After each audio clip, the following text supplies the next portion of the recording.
Break के बाद एक बार फिर से आप सभी का बहुत स्वागत है। बढ़ेंगे खबरों की ओर, जहां हरियाणा में बीजेपी के प्रदेश सचिव कैप्टन भूपेंद्र ने किसान आंदोलन को लेकर कहा कि किसान आंदोलन के आड़ कुछ लोग छद्म राजनीति कर रहे हैं। हालांकि किसानों से बातचीत के लिए सरकार के दरवाजे खुले हैं। हिसार में कैप्टन भूपेंद्र से खास बातचीत की total news associate editor doctor Mahesh Kumar ने।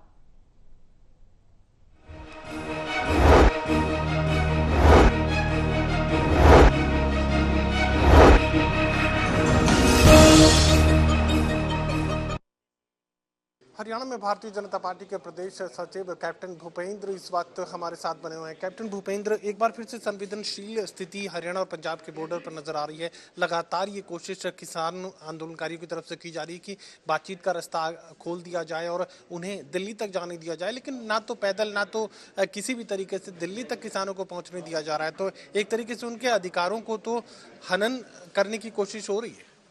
नहीं, ऐसी बात बिल्कुल भी नहीं है।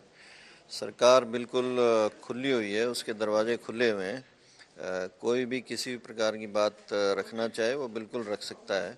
जो डेमोक्रेटिक प्रोसेसेस हैं वो बिल्कुल हमेशा खुली रहेंगी। परंतु पीछे भी ये देखा गया, जितनी बार भी 2-4 बार सरकार ने कोशिश की समय दे के बुलाने की, तो उसमें जो तथाकथित किसान नेता थे वो पहुंचते ही नहीं थे समय के ऊपर। और दूसरा, अब ये लोगों को समझ भी आ गई है पूरे हरियाणा के अंदर, पंजाब के अंदर, कि इसमें किस प्रकार से एक छद्म राजनीति चल रही थी। और इस वजह से जब ये जानकारी होगी है तो आम जो किसान है वो जो भारत सरकार है उसके साथ खड़ा हुआ है। और इस वजह से इस बार ये किसान आंदोलन जो रूप लेना चाहिए था वो ले नहीं रहा, क्योंकि लोगों को जानकारी होगी है। आम किसान को इस चीज़ के बारे में पता चल चुका है कि असली खेल इसके पीछे क्या चल रहा है।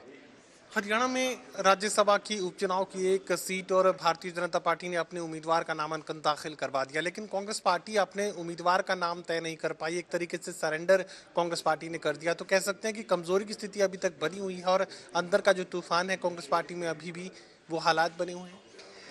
बिल्कुल आप ठीक कह रहे हो। कल मैं प्रत्यक्ष चंडीगढ़ के अंदर था, खुद अपने सामने सारा का सारा जो नॉमिनेशन फाइल का एक क्रम चला, उसके अंदर मैं इन्वॉल्व था, वहाँ प्रेजेंट था। और आपकी बात बिल्कुल ठीक है, कांग्रेस अपना उम्मीदवार नहीं उतार पाए। और आने वाला भविष्य भी कांग्रेस का बड़ा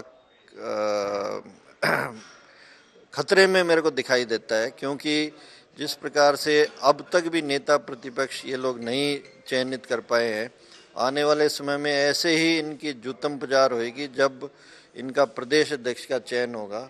और उसके बाद क्या हालात हो सकते हैं, इसका क्या कास्केडिंग इफेक्ट होगा, ये हम सब समझ सकते हैं। आम कांग्रेस के नेताओं से हम बात करते हैं, जो आम नागरिक से बात करते हैं, सब कह रहे हैं, खुले में कह रहे हैं कि कांग्रेस का भविष्य अब बिल्कुल ख़त्म हो चुका है। हरियाणा में क्या, पूरे देश के अंदर ही इंडी गठबंधन का अपन हाल देख ही रहे। वो कांग्रेस की जो नेतागिरी थी उसको भी अब नकारने लग गए हैं। राहुल बाबा को सब लोगों ने बिल्कुल डिस्टेंस और दूरी बनाने की कोशिश चल रही है इंडी गठबंधन के अंदर भी। नगर निगम चुनावों का जिक्र किया जाए, निकाय चुनावों का जिक्र किया जाए तो भारतीय जनता पार्टी तेजी से अपनी तैयारियों को मुकम्मल करती हुई नजर आ रही है, लेकिन यहाँ पर भी कांग्रेस पार्टी दूर दूर तक कहीं चुनावी मैदान में नजर नहीं आ रही। कांग्रेस का तो हम नाम लेना कोई बुद्धिमत्ता वाली बात भी नहीं है, परंतु एक रिस्पॉन्सिबल पार्टी के नाते भारतीय जनता पार्टी लगातार अपने सिस्टम को तैयार कर रही है और मजबूती के साथ चुनाव लड़ने के लिए बिल्कुल तैयारियां कर रही है। और बहुत अच्छे